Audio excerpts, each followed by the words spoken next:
What's going on, everybody? Welcome back to my channel. Welcome back to the Dream Home Build series. As you can see behind me, we're getting the drywall delivered today. And this is a video I'm very excited about because in this video, I'm going to be installing flush baseboards, trimless interior doors, and also level 5 drywall. All three of which I've never done before. And they're kind of like a technique that most builders don't attempt to do because of how difficult it is to do. So given that this is just my third home build ever and also my first custom home build, I know I'm gonna have problems with it. I know I've already put several hours into the research of how to do this. So I'm very excited to get the process started and see if it's something I can do. I already know that I've purchased some of the wrong material to accomplish these three items. So, hey, I'm gonna show you exactly how I do it. You're gonna learn from my mistakes. I'm gonna learn from my mistakes. And hopefully at the end of this video, everybody will know how to do trimless doors, flush baseboards, and level 5 drywall. Let's go.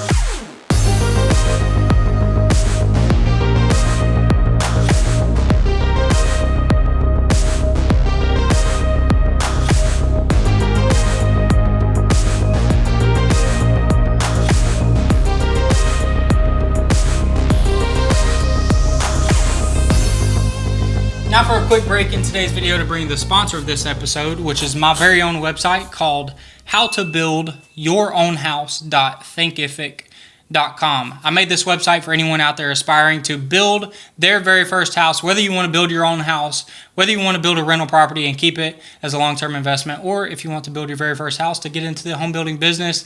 I've made this website and I'm selling products completely geared towards people who want to build their very first house. Right now, my website offers 4 products for sale. The first one being the most popular, which is the How to Build Your Own Home course. This course consists of over 100 video lessons that teach you step by step everything you need to know to be able to build your first house.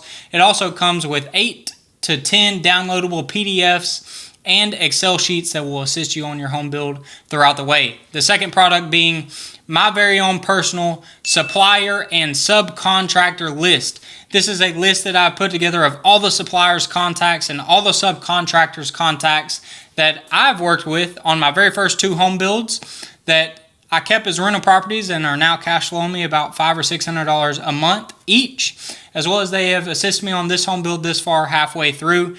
And honestly, so far so good. They're all fairly affordable and they all do a pretty good job, at least in my opinion. So that's the second product. The third one being the complete home build checklist. It is a downloadable document, which is a very helpful resource on your first home build. And lastly, you guys have asked, and now you can receive one-on-one phone calls with me personally. So if you'd like any further details on any of the products I just went over, then click the link down below in the top of the description of this video. With that said, back to the video.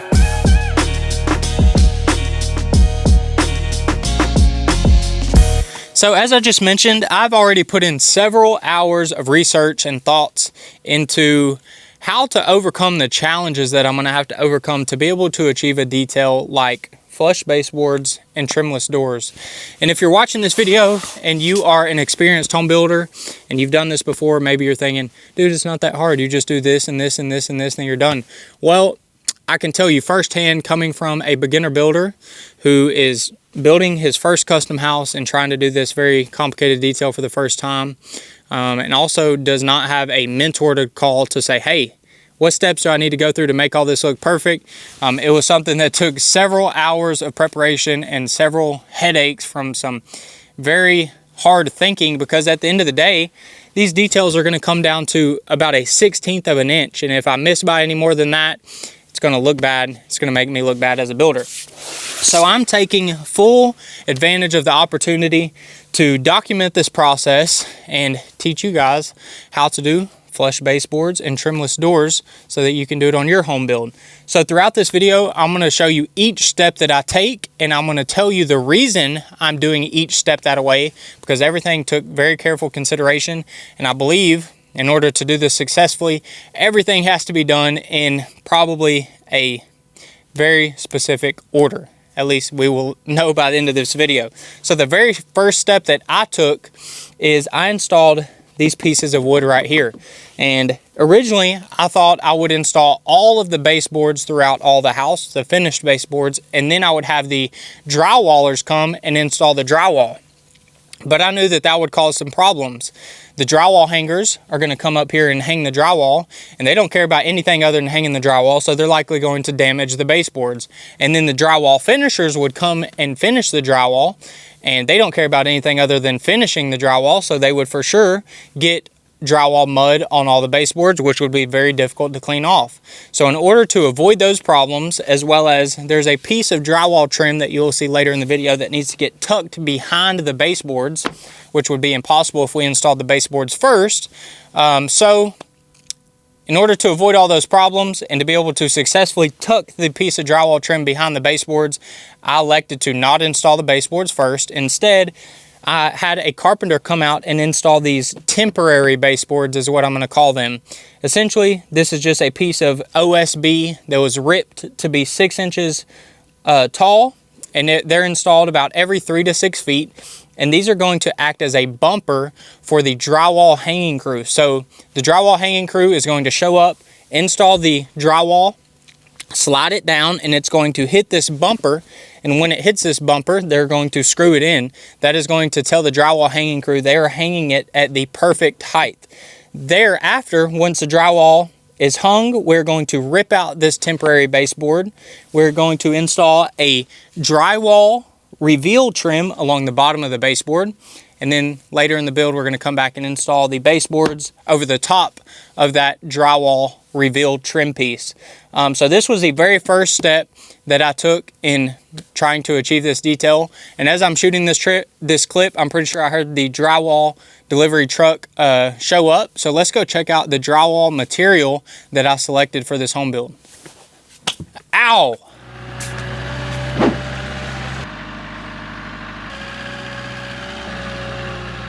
So this here is the drywall material I selected to go with on this home build. The manufacturer's name is Panel Ray.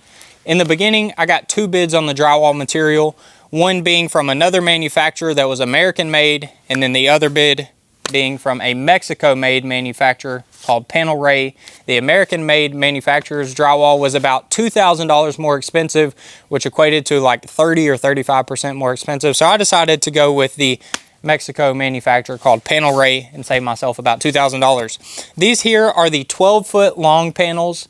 Obviously they're 4 foot wide, but 12 foot long. I purchased mostly 12-foot long panels because that is what the drywall hangers prefer to handle, in comparison to purchasing 4 by 8 foot long panels where they would have to handle a lot more pieces.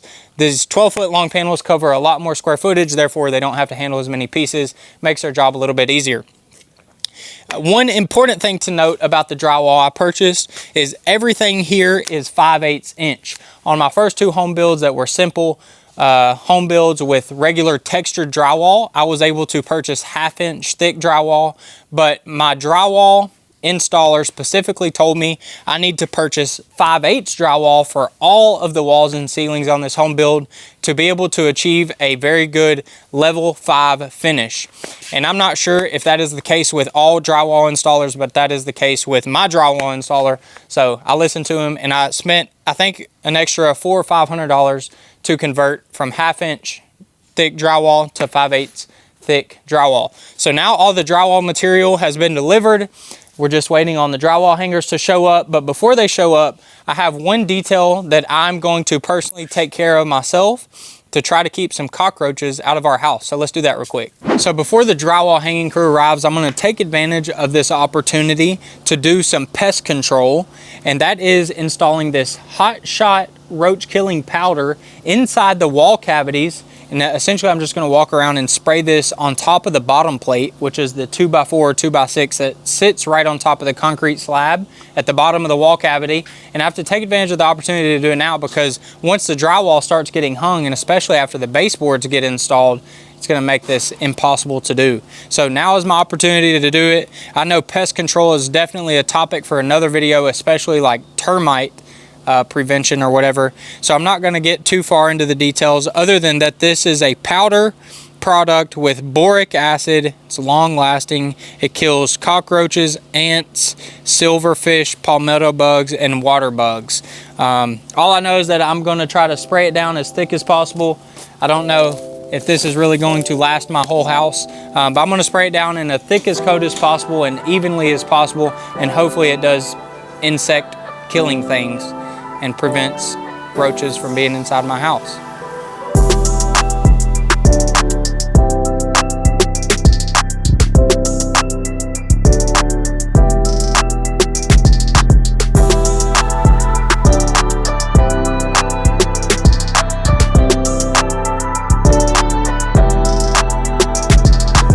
If inhaled, move person to fresh air. If person is not breathing, call 911 or an ambulance. Remove contact lenses. Yeah, so probably shouldn't be breathing that stuff in. But I did buy 10 bottles for this full house, which is roughly 3,000 to 4,000 square feet of an area. And it turned out perfectly because I was able to cover like 95% of the area, including the interior walls. So I'm glad I'm done with that because it took me like an hour and pretty much just reminded me I freaking hate physical labor. That's what I consider physical labor, I guess, as well as I don't even know if the stuff's going to work. I mean, whether we put it in there or not, how do we really tell? But I already did it. Hopefully it does more good than not. So now I'm going to give it a little test. Let's do a little random test. Check a couple wall cavities. See how the coverage is. You see the powder right there. That one looks good. Let's give this one a test right here. A little light on the right side, but overall looks good. Let's do one more. Oh, looks good right there. Good right there. So I also made sure to be extra generous right here on the bathtub areas because apparently roaches really like wet area. I guess all insects really are attracted to wet moisture areas. So I'm glad that is done. Now I just need the drywallers to show up and start installing all this freaking drywall. Hanging the drywall should take 2 days, and it'll probably take a week to 2 weeks thereafter to finish all this process. Let's get started.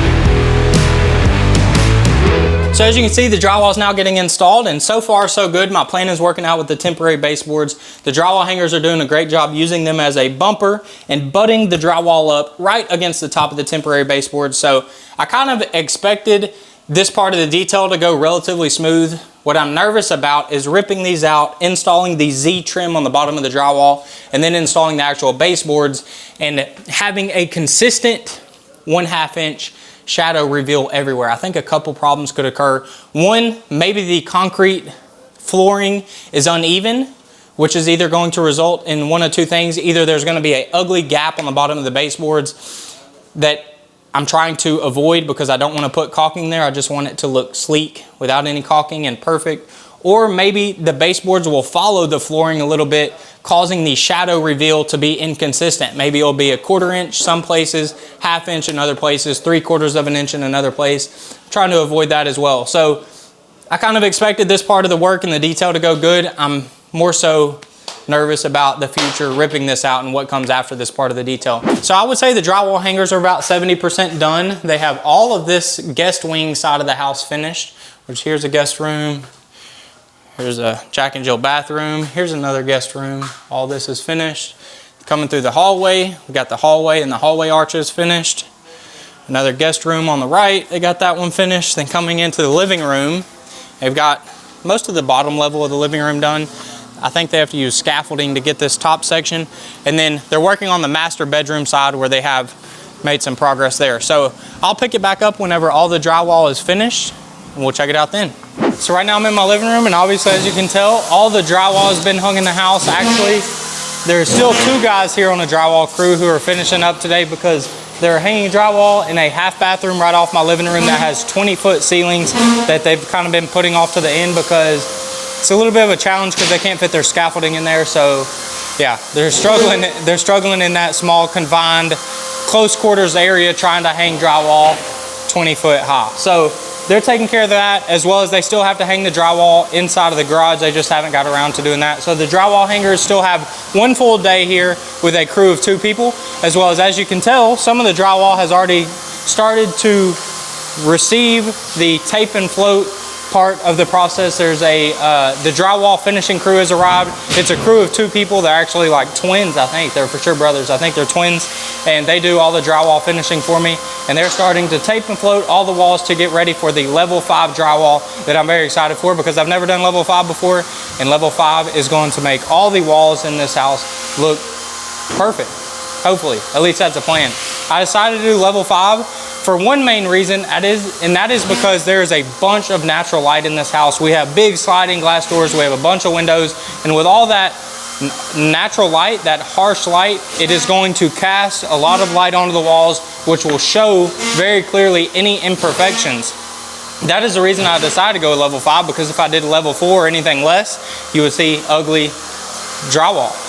And that is what I'm trying to avoid by doing level 5. So level 5 is essentially a process of tape and floating all the walls like normal but instead of applying a texture, you will do skim coats on top of the drywall, which is going to make everything smooth. But we'll talk about that a little later in the video, because the drywall finishers just showed up and they're getting started on that process now. So as that process progresses, I'll keep you in the loop. I'll show you how we're doing it. So let's take a little quick tour of the house.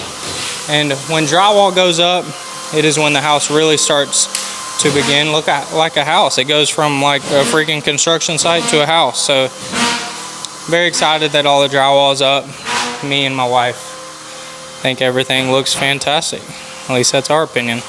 The arches inside the hallway turned out really good. That was a really cool detail that my wife found on Instagram. I'm very excited we did. For some reason, they cut a hole out right there above the header. So they're gonna have to make a patch there, because clearly I don't want a little window above the door. So there's nothing too crazy on the guest wing side of the house, besides this really cool hallway, which we really like I said. So coming out of the hallway into the living room area, 20-foot ceilings, got all the drywall hung up there. Looks really cool. Let's go over here and see how they're hanging the drywall inside of this powder bathroom. Don't want to really get in the way. Really dark in here.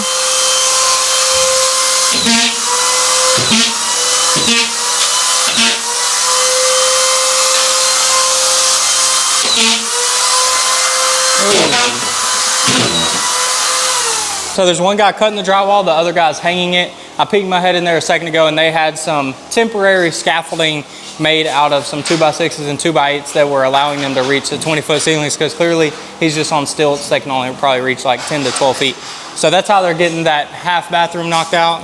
Here's probably what we're gonna refer to as the entertainment center. The chimney, it's gonna go all the way up. It's gonna be micro cement. And of course we have a recessed TV area right here. It's gonna have surround sound. I decided to go with a sound bar right on the bottom. Then right below that, it's gonna be electric fireplace. Have some cabinets on the left, cabinets on the right. So that's a little cool custom detail. Here's the kitchen. One theme we tried to kind of maintain throughout the house are these arches everywhere that we could. I know this is a modern house, and most modern houses are like really square and refined edges and things like that, but we decided to mix it up and go with some arches here in the hallway, as well as some arches on like every casement opening or every hallway entrance. So you can see there's 3 arches there.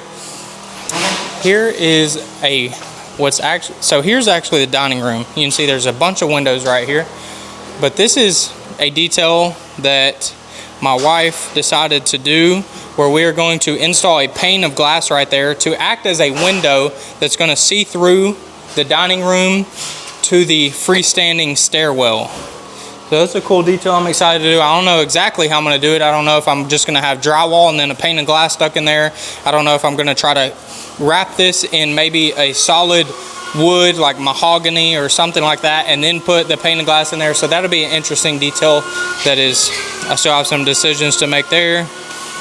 Here's the freestanding stairwell. Freestanding stairs are going to go up, over, and then up to that landing pad to go into my office, which obviously have not made any progress there yet. That is coming up very soon. Excited about this expensive special staircase. Here's my master bedroom, where we have a detail up here on the ceiling. I don't know what you call this ceiling. Special detail ceiling. We'll call it a fur down ceiling. I'm going to put some LED lights right on this lip that's going to illuminate the entire ceiling, so I'm excited about that. Nothing else too crazy. Let's see. Let's walk over here. Maybe this curved wall is a little detail that they still have to finish, actually. And I think they need to use 1/2-inch sheetrock on this wall. I guess it's easier to use in situations like that. That's pretty much a tour without going upstairs, which I'm not going to do because I don't have a stair set to use and I don't want to lean a ladder. And then I'll show you the garage real quick. God, that generator's loud and annoying. We're having a problem with the temporary electric pole, and the energy company is taking forever to come out, so that's just great. So we got to use the generator. But here is the garage. Still have to hang all that sheetrock on the walls and ceiling. So that is a tour. Let's go inside and talk about a detail on the windows for how I'm attempting to trim out all the windows in the house. So since all my windows are already covered in plastic and also taped at the edges, I can't really show you the detail I wanted to show you about how I'm doing these drywall return windows. I had the drywall finishers put up this plastic and also the tape to prevent getting any drywall mud on the windows or on the black aluminum frame, because that stuff is super hard to clean off, and also the drywall finishers don't do the best job cleaning up after themselves. So as a protective precaution and to eliminate all that extra work, I just had them tape and cover all the windows, as well as this tape I believe is going to help us achieve a very straight line where the finished drywall meets the black aluminum frame. I decided to do drywall return windows, which essentially means I'm just wrapping this window in drywall instead of installing a bunch of wood trim casing around the window. It's a drywall return window. It's a popular option for modern style houses. And whenever we installed this drywall return, which is not finished yet, I kind of noticed a challenge or an imperfection that is a result of the framers not doing the best job. So whenever the framers threw up this house in 7 days, you know, they didn't make sure that the rough opening was perfectly square and the exact size it needed to be. They just freaking threw it up. Well, as a result, the window installer came in and just installed the window. Now we installed the drywall, and I noticed that there was not symmetrical gaps all the way around the window. Over here may have been a 1/2-inch gap. Over here may have been a 3/4 gap. Up there may be a 3/4 gap, but down here might be a 1/4 inch gap. So all that unevenness caused some imperfections in the drywall return. And so I spoke with the drywall subcontractor, and we came to a conclusion that he would just shim the drywall the best he can with either some cardboard or wood shims or something like that to make everything symmetrical as possible. And it's something that I'm just gonna have to live with. All of the drywall return reveals are not going to be perfect, but that is something that I'm willing to accept because I am getting, you know, I do get very good labor rates. And in order for me to have all this perfect and have a 1/2-inch gap reveal here, a 1/2-inch reveal here, 1/2-inch reveal all the way around, it's something that would just cost a lot more money to get a higher skilled labor, which is something I'm not willing to do. So I am willing to live with having a little bit of unevenness on the drywall returns on windows. So I'll make sure to show you those whenever they get finished. But since I can't show you that detail and the problems there, I can show you this, which is something I'm considering, which is installing flush outlets and flush light switches. So all throughout the house there might be 50 or 70 outlets and switches, and I'm contemplating on if I want to spend an extra probably $1,500 or $2,000 on the material and labor to do flush light switches and flush outlets, which are a very special material that gets mounted in and then mudded in, and then it looks very sleek and modern, although like I said, it comes with a fairly expensive cost. The other alternative is just going with normal outlets and normal light switches, but given that this is a custom house and I want to try to do some custom details and, you know, further my experience and knowledge as a home builder, it's something I'm really considering doing. And I guess here in a matter of a couple seconds you will know my decision on if I'm going to do it or not. So let's see what I do. So right now the drywall finishers are working on the house. You can see one guy here in the hallway is sanding down the walls and ceilings. So they've probably got about 85 or 90% of the drywall finish work. And you can see these walls are very smooth. I decided to do level 5 walls in some areas and level 4 ceilings for the most part, but I'll talk about that here in a little bit. I wanted to tell you something I've learned about this process and also give you an update on the status of the baseboards and on the status of the doors. So one thing I've learned is that whenever you do regular level 4 drywall with regular baseboards that stick out and regular door trim that sticks out, you know, call it regular, it's very easy. Drywall hangers come in, they do the hanging. Drywall finishers come in, they do the finish. And then carpenters come in and they freaking slap on the baseboards, stick in the doors and cover it up with trim. Very easy process. I've learned that this is gonna be a lot of coordinating back and forth between drywallers, carpenters, drywall, carpenter, and back and forth to get everything fine-tuned because there's just so many details that go into this. So I figured out that the drywall finishers are only able to finish a certain amount of drywall,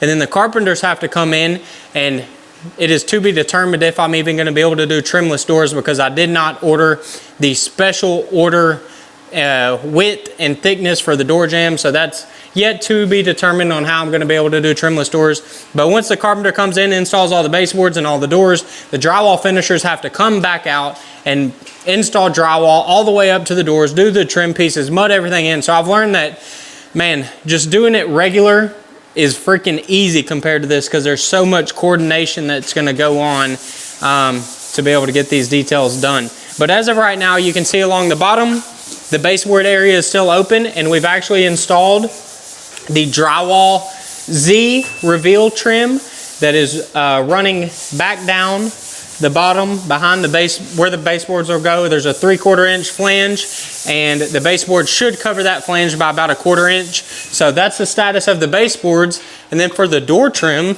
and you can see that this is what the doors currently look like. As I just mentioned, I'm a little bit nervous on the trimless doors because we did not do the rough opening super accurate whenever they built the frame of the house. So we decided that the drywallers are gonna stop the drywall right here at the edge of the rough opening. We're gonna get the doors in and we're gonna try to attempt to figure out how we can do trimless doors with them. I have a feeling that we're gonna have to add on to the existing door trim with like an extra 1x6 and then maybe even a trim piece on the inside and outside. So that is to be determined. I'm interested to see how we do that. And then the drywall finishers are gonna have to come back out, install the Z reveal trim, and also mud it in, finish everything out. So this process is taking forever, a pain in the ass, but I think we're making progress towards getting it done. So let's finish the drywall. Carpenters will be here Monday and I'll pick it up then. All right, I'm out here on a Sunday afternoon. Just paid the drywall finishers and they got everything finished up. The drywall finishing part of the drywall trade probably took like 7 or 8 days. It's 2 twin brothers and they're in here working every day, sun up to sundown. They took forever, but I'll show you the inside in just a second. The interior doors just got delivered and let's go check them out because I unfortunately made a very big mistake on the interior door order material type and door type. And I'm gonna show you that right now, but I know I say it all the time, but I don't mind making mistakes because that's how I learn from them.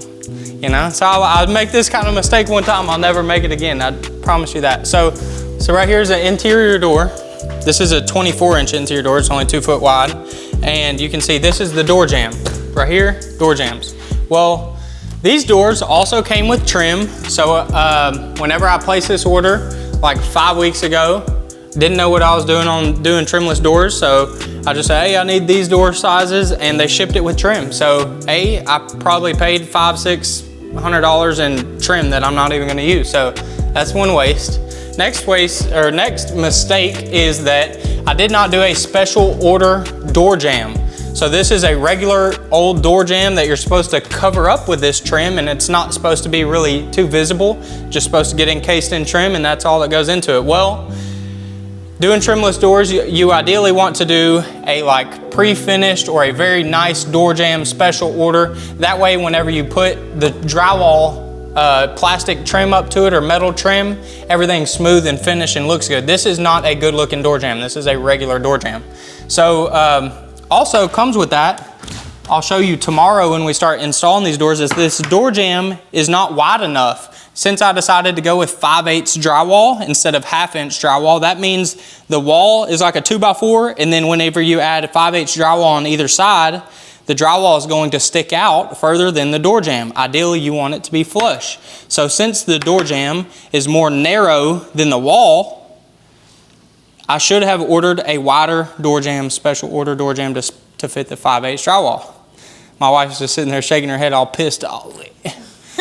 God, imagine trying to do this, okay? So next up is also the back of the door jamb. Just something else that goes into ordering a special door jamb whenever you do this is you want the whole door jamb to be finished. So nothing about this door jamb is finished. It's not finished on the back. It's all like ugly. It's not finished on the side. So yeah, mucho problemas con mi puertas. Door jamb, everything's wrong, but I'm gonna try to make it work. We're still going to cut a little groove in here. We're gonna try to make it work. I'll show you how to do that tomorrow.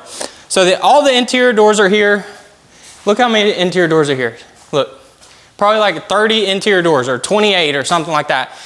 And yeah, it really should be my job as a builder to, you know, go over here, read the sticker, say, okay, that door, check my building plans. Okay, the pantry door is here. Oh, read that door, the master bedroom door is here. But that's just the stuff I just can't stand doing as a builder, and they're like OCD and they can do that and be a superhero builder, but I can't. So we're gonna start installing the doors, probably take like a day and a half tomorrow, and then I'll know whether or not that I made a mistake on the door order and I was short or ordered too many. I'm sure there's some kind of miscalculation. I did something wrong. Probably ordered one or two too many doors or didn't order enough, and then there'll be a big delay and yeah, so on. So coming into the house, you can see the drywall is all hung and finished. We got a major problema aquí, but we'll talk about that later, so come on this way. So drywall is hung. You can see the drywall is finished. So you can see the drywall is finished, and all of this is white, smooth white. Then we get to the chimney, and it's not all smooth white. We keep going, all smooth white, and then up on the ceiling, it is not smooth white. So essentially, I decided to do some level 5 drywall in this build. Level 5 is where they take it to the level 4 type right here. This is called level 4 or level 3 or something. Essentially, it is taped and floated and sanded down and smooth, ready for paint. But level 5, where it is white everywhere, like on the wall right beside it, is a upgraded drywall finish where you do not have to apply any texture, and they essentially add a full skim coat on the wall with the drywall mud and sand it down to where everything is perfectly smooth. I decided to do level 5 drywall in many places in this build because of how much natural light is going to be coming in from all the windows I ordered, and the more natural light that is in the house, as well as I did a bunch of LED lights on the ceiling. With all that lighting in the house, it's really gonna show all them imperfections on the smooth walls. So I decided to do level 5 drywall finish on all of the walls that are gonna get painted. But any areas you see that are just like level 4, level 3, or whatever you wanna call this is going to get covered with a plaster. And then if you look over here this way into the kitchen, you can see this wall right here. This isn't finished, it's gonna get covered with quartz. This wall isn't finished. It's also gonna get covered all the way with cabinets and quartz. This is gonna get, like, I think it's called a cloud vent or something. It's gonna get covered with quartz. This wall, floor to ceiling cabinetry. So there's no reason for the drywall finisher to take this all the way to a level 5 finish. So there, that kind of shows, also show the ceiling one more time. You'll see up there is level 4 ceiling. I did level 4 ceilings everywhere because they're 10-foot ceilings throughout most of the house, 20-foot ceilings here in the living room and in the stairwell, and no one's really gonna be up there with a magnifying glass checking out all the imperfections. So to save a little bit of money on labor, did level 4 drywall there. So that's why there's different levels to the drywall finishes throughout the house. So what I'm having to do today, unfortunately, let me explain something to you. I kind of figured out in new construction is all of these subcontractors, whenever you hire like experienced new construction subcontractors, all they do is a large volume of their trade. And that's what I do. I hire framers that freaking throw up a normal size house in like a day, full frame. And so whenever you hire people like that, for some reason they have this like stigma that they will only do their trade and nothing more. So a framer will only use a nail gun and a skill saw and cut wood and shoot nails to do a frame. He will not hang a cabinet, and if you ask him to, he'll act like, you know, like, I don't know, they act crazy. They don't want to do anything else. So unfortunately, I'm out here doing some physical labor this Sunday afternoon. The floor, I did polished concrete floors in this house, and if you haven't seen that video, you can go check it out. But the polished floor contractor covered all the floors with this T-ply material, and this is essentially just like a thick cardboard material, and we're using it to protect all of the polished concrete floors. So what they did is they installed this T-ply material all the way up against the bottom plate and all the way up against all the bottom plates on the walls. And tomorrow the carpenter is coming to install all the baseboards, and I want the baseboards to sit flush on the ground. But this presents a problem because there is T-ply in the way. So of course I would rather just ask the carpenter to come out whenever he gets started and to cut back, you know, about 2 or 3 inches on this T-ply. That way he can sit the baseboards on the ground. But he would refuse to do so. He would probably go home and throw a fit. Probably try to make me pay him money for wasting his time for a day. So in order to avoid that, and also I could call the original subcontractor who put this down and say, hey, can you come out here, cut it back a couple inches? That would easily cause a 2 or 3 day delay just for him to come out, get on the schedule, come out and cut this back. So in order to avoid all these problems, I'm taking like 2 hours of my Sunday afternoon to cut this back about 2 or 3 inches. That way, when the carpenter shows up tomorrow, he can install the baseboards flush on the wall and flush against the floor without the T-ply being in the way. So that's what I'm doing on my Sunday afternoon. What are you guys doing on your Sunday afternoon? Probably not the funnest thing, but tomorrow we'll pick it back up whenever we're installing the interior doors, and I'll show you the progress we're gonna be making towards trimless doors and flush baseboards. So here are the interior doors I decided to go with on this project. They are a smooth panel, hollow core interior door. The smoothness is going to match the smoothness of the walls and the modern look, as well as they're a hollow core door, meaning that the inside is empty instead of it being solid wood. And I decided to do that because they're probably about half as expensive. So I saved money by going with a hollow core door. I don't see the real value in upgrading to a solid core interior door just because it feels heavier whenever you move it around. So that's the door I decided to go with, and I already touched on earlier in the video, why the door jamb I ordered was incorrect, and sure enough, it's coming back to bite me in the butt now because that is the reason we're having all these mistakes.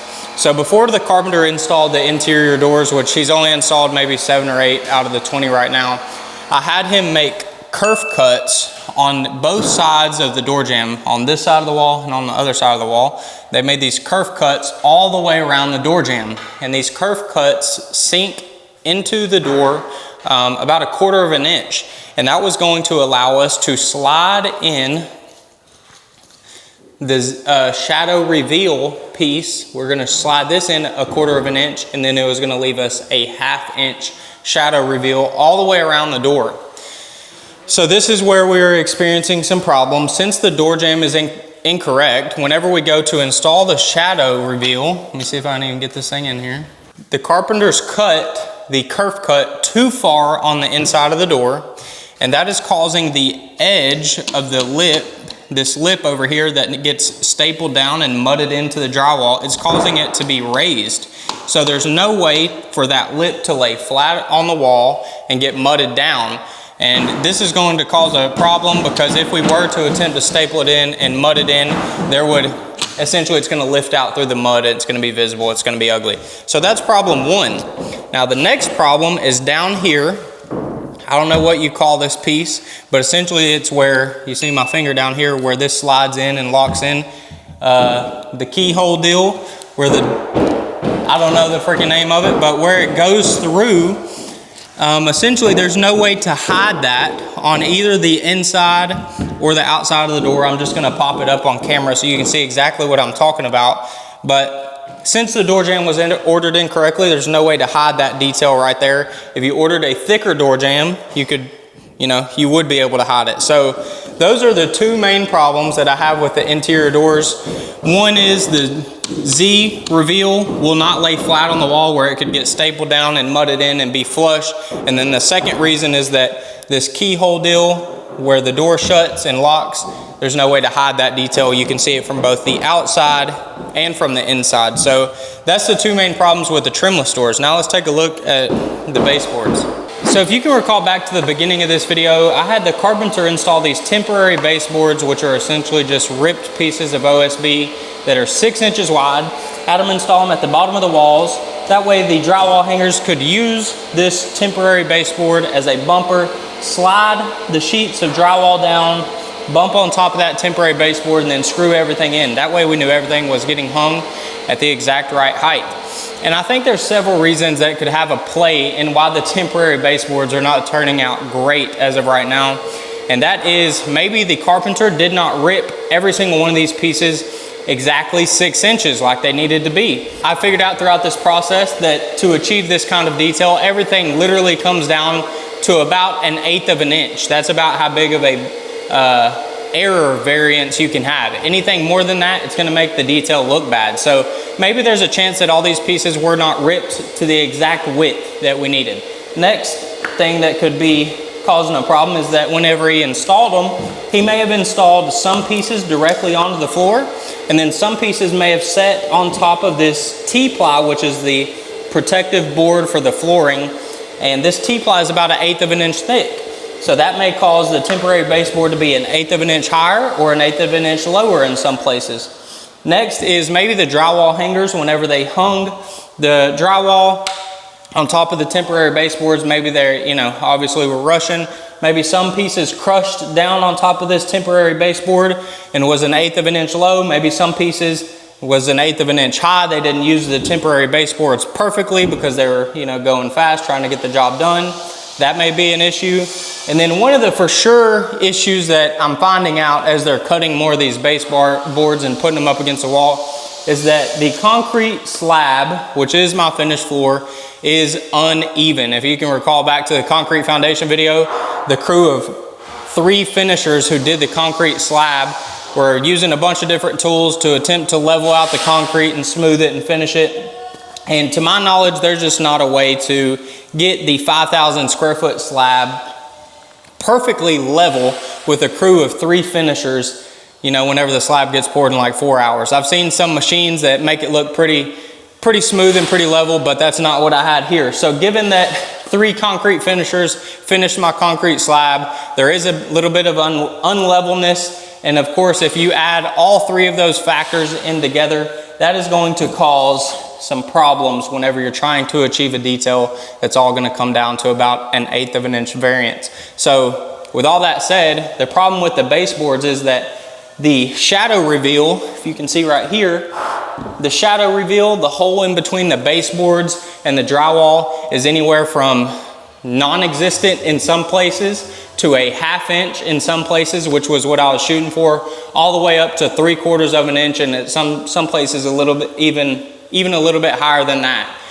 So the problem is that the shadow gap is not 1/2 inch thick all the way around the house like I was intending to. Instead, it's either non-existent or too big or just right in some areas. So that's one hurdle I'm gonna have to figure out how to overcome, and then also I have to figure out what I'm gonna do for the door. So let's go back and talk about a solution that I have to fix this mess that's gonna cost me a lot of money. So unfortunately, I think I only have one solution that is a real viable option to me in this situation to fix this mess of a situation, which is going to be encase the doors like this door jamb was manufactured to be done. Go ahead and encase the doors, trim out the doors with maybe not a 1x6 like I'm holding here, but maybe a 1x4. And then that will cover all of this mess. And honestly, it's really not that big of a deal to do that. But when it comes to fixing the flush baseboard situation, I think the only option I have is to order all new baseboards in the 1x8 size. That way, we'll have to go ahead and install these 1x6 baseboards. Unfortunately, that'll be a waste of money on material and labor. And then I'm gonna have to buy all new 1x8 baseboards that I can install and they will be 2 inches taller than this 1x6. So essentially it will be up here like freaking that. It'll be 2 inches taller, and it will cover the shadow reveal gap, and it will cover the baseboard completely. And essentially we will have encased doors and 1x8 baseboards. And at this time, that's all I can really come up with. I believe we could possibly explore the idea of trimming out the doors, so encasing the doors and then trying to make the flush baseboard work. The problem that presents itself then is that we will have a door casing that is protruding from the wall. It's sticking out 1 inch from the wall, and then the baseboards are still recessed, so the door casing kind of goes out and into the baseboard, and I think that may not be the best look. So I think for the next couple hours of the day, I'm going to be trying to come up with some kind of solution. That way the carpenters can continue working and we can make progress on the build instead of taking big steps backwards and wasting money. So I guess I'll let you guys know here in a couple hours what I come up with for a solution for this mess. Okay, so what I like to call the whiteout stage of the home build is now complete, and I figured it was a good time to show an update on what decision I decided to do for the baseboards and the no more trimless doors. So I like to think of a home build in several different stages. First, you have the site prep. You prepare the land to get ready to build the home. Next is time to build the shell of the house, which is the concrete foundation, the framing, the siding, the roofing. Basically, that's getting everything ready to insulate the house. Right before you insulate the house, I consider that the shell of the house. And then you move on to the mechanicals. That's where you do all the mechanicals, the HVAC roughing, the plumbing roughing, the electrical roughing, the technology roughing. Then you finally insulate the house. And then it's time to move on to the whiteout stage of the home build, which is the stage that we just finished. And that is where we hang all the drywall, we install the baseboards, install the doors, and the house goes from being pink insulation or spray foam insulation to full whiteout. Like you can see behind me, everything is white.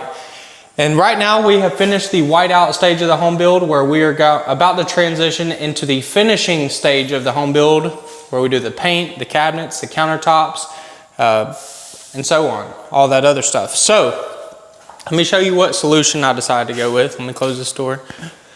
Oh, my gun safe door has arrived and has not been installed yet, but it is going to be in the way in this clip. So you can see here's one door that we've kind of been looking at. And I decided to install essentially 1x2 door casing. This is 1 inch thick by about 2 inches wide. It's actually a little less than 2 inches. And that's the material I decided to install in the door jambs.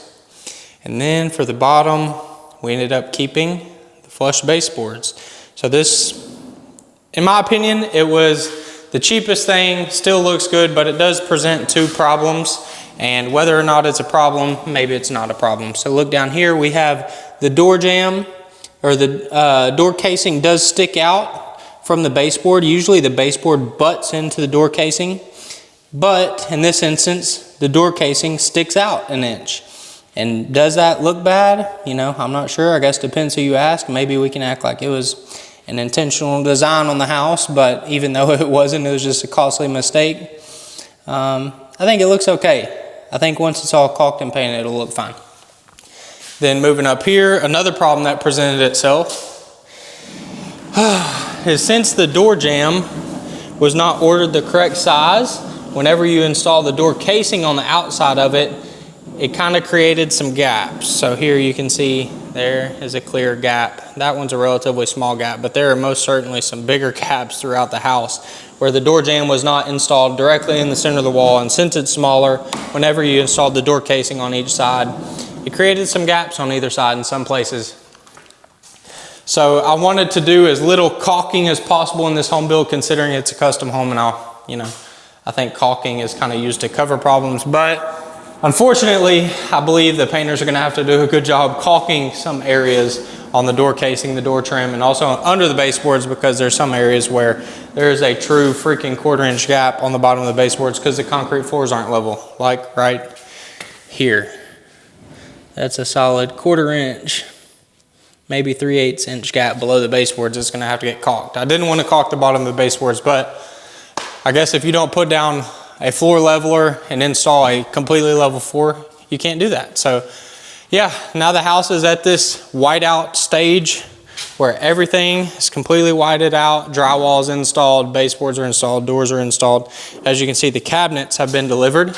A lot of cabinets. I'm spending quite a penny on cabinetry and countertops. They're getting ready to be installed, and we're moving on from the whiteout stage of the home build into the finishing stage.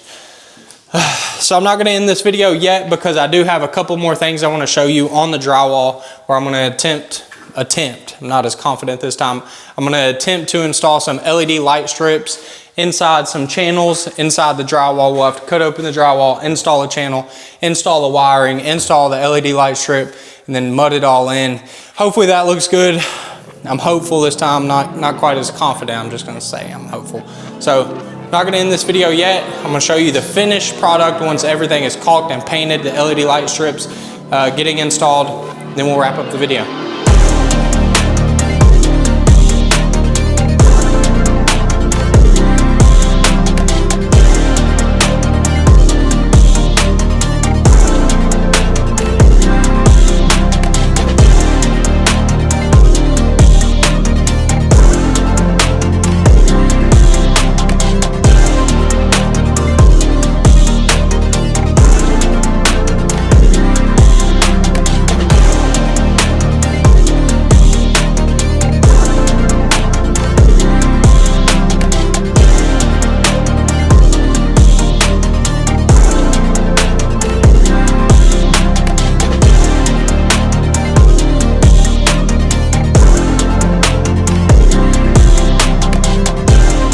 So before we get into the finishing stage part of this home build, I want to go over everything that I learned on trying to accomplish this very complicated detail on this home build. That way, if either you or I try to do it again in the future, we can all learn from my mistakes and hopefully everybody do better in the future. So before I get into that, I just want to start by saying I'm not going to be showing any of the LED lights that I intend on embedding into the drywall using the metal channels and LED light tape strips. Instead, I'm going to be showing that in a future video. So if you're not yet subscribed, then hit the subscribe button down below so you don't miss out on that video or any of my other future videos. Also, earlier in the video, I mentioned the possibility of doing flush mounted light switches, flush mounted electrical outlets, and also flush mounted HVAC or air vents. And this is where instead of the vents getting screwed in, essentially they get mudded into the drywall and they have a flush modern look and appearance. And there's one main reason I decided not to make this upgrade, and that was all depending on the lead time. So I just essentially waited way too long to consider making this upgrade. I figured it was going to cost roughly $2,000 to $3,000 rough cost on the upgrade in material and labor, $2,000 probably in material, $1,000 in labor. But I just waited too long to consider making this upgrade. It was not until I was halfway through the drywall phase whenever I did the research and checked out the lead times and the rough cost and saw that it was like 2 to 3 weeks of lead time for them to even come in. So that eliminated the possibility of making that specific upgrade. And in retrospect, I'm glad I didn't make that upgrade because I intend on turning the dream home build into a smart home once I get moved in, which is making upgrades to the light switches and probably to some electrical outlets, making them smart and compatible with the phone. That way I can control everything on my phone. And I do not think those smart home devices, light switches and light electrical outlets and things like that, I don't think they're compatible with the flush mounted receptacles or boxes and whatnot. So in retrospect, I'm honestly glad I did not make that upgrade, but that's the reason on why I didn't make that upgrade. It's just because of lead time. So now let's talk about the mistakes that I did on flush baseboards. Overall, I think the process, order of operations that you saw in this video for me to try to achieve that detail was correct. I'm sure there's several ways you could do that detail. That's the one that I learned on the internet. I can't even remember what YouTube channel I came across it on, but they kind of showed the process as I did, not quite as in depth. But that is how I learned the detail, and I would give them credit, but I don't know where I got it from. But I think the order of operations of what I went through is fairly correct. Again, you could probably do it that way or several different ways, but I think my main problem was that I was just set up for failure, given that I did polished concrete floors and my floors were not level. So in the future, if I were to try to do this detail, I would only try to do this detail. I would only try to do flush baseboards if I could have perfectly level floors. And that is achievable if you put down a floor leveling mix and then come in and do like a glue down hardwood floor or a LVP floating floor, something of that nature, where you can in fact guarantee you have a perfectly level floor. It would make the detail, the gap, much more consistent, because here on my build, the flush baseboards turned out pretty well. I would say in the end they turned out pretty good. Now the problem is that I was going for a 1/2 inch shadow gap, and there's probably about an 1/8 inch variance throughout the house. So there's some places where the gap is 5/8 inch, some places, probably most places, it's 1/2 inch, and then some places it's 3/8, which is less than 1/2 inch. So it's just not perfect, and I would really blame that mostly on the floors not being level. So in the future, I would just guarantee that I'm going to have perfectly level floors before I do this detail, as well as I would implement many more inspections as the builder throughout the process to guarantee every step that happens, we are making sure everything is perfect. So whenever we do the bumpers for the drywall hangers, I would have the carpenter cut the bumpers, and I would physically inspect everyone after it's installed to make sure it's the exact height off the floor. Next, when the drywall hangers hang the drywall, I would make sure that it is hung all at the proper height. Then when the drywall finishers come in and install the Z reveal trim, I would make sure, again, that's all hung at the right height. Essentially, until we get all the way down to the end, I would do inspections throughout the process on every single part of the house, because it's very attention to detail to make sure everything's perfect.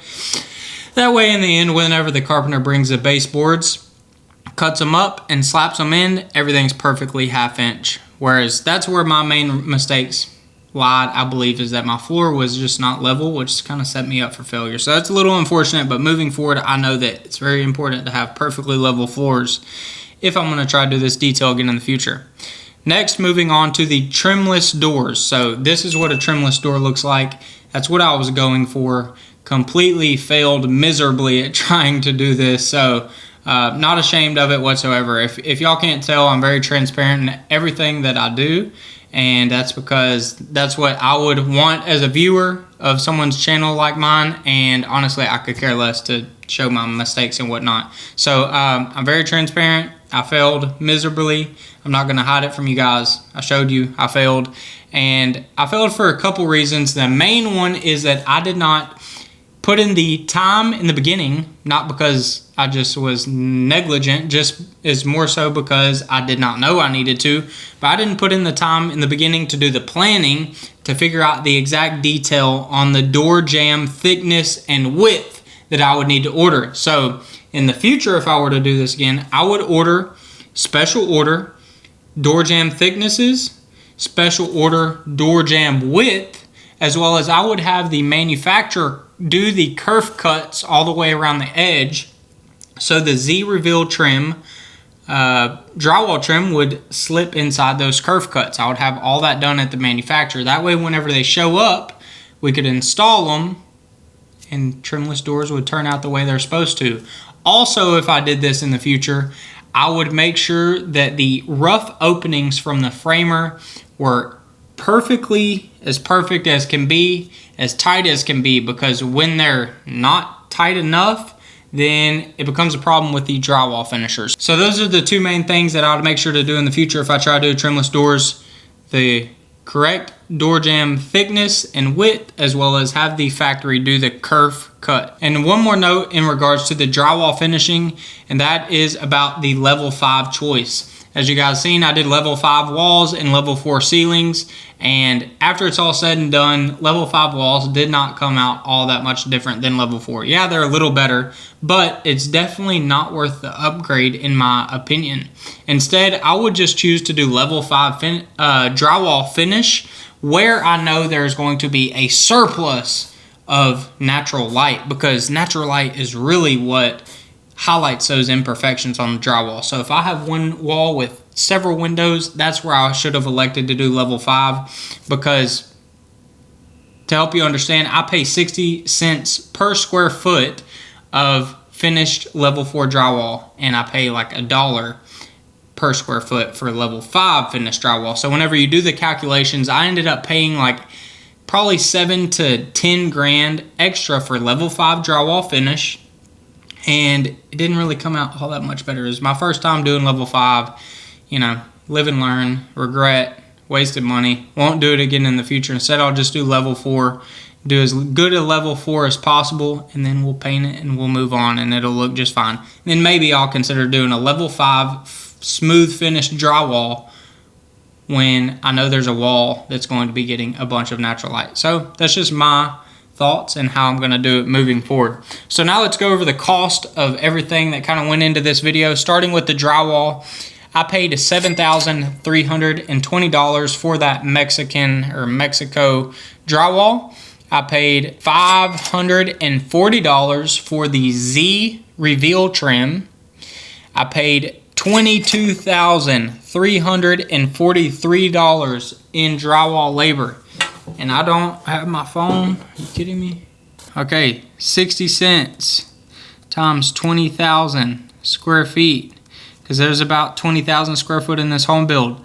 I could have did drywall labor. I could have did probably about 13 grand in drywall labor if I would have did regular level 4 finish as well as regular baseboards. I could have did it for about 13 grand. So if you look at it, I paid an extra probably 8 or 9 grand in upgrades on this home build related to the drywall, whether that be flush baseboard details or level 5 finish. So definitely overpaid. Regret. So that brings the total cost for the drywall part of this home build to $30,204, including the drywall material, the Z reveal trim, and also the labor. Now for the carpentry cost, we'll start with the baseboards, which were just regular 1x6 pine baseboards, $2,498 for the entire house. Fold down attic stairs. These are the attic stairs that just fold down and give you access to the attic. $603, bought them off Home Depot's website. Next is interior doors. This was all of the hollow core interior doors with the door jambs and also the pocket doors. Cost $6,750. And lastly, carpentry labor to install the baseboards, install the attic stairs, install the interior doors, and then also install some minor shelving throughout the house. $4,500. So again, I overpaid about 10 grand in all these very complicated details that this video was really about, and probably looking back, I wouldn't do it again. But with all that said, that's going to bring this video to an end. If you're still watching this video, then I really appreciate your support. You've stuck around through this very long video. Make sure to hit the subscribe button if you're not yet subscribed. I have huge things coming here on this channel. Just hit 100K subscribers on the road to 1 million. Help me get there. Appreciate y'all's support. See y'all next time.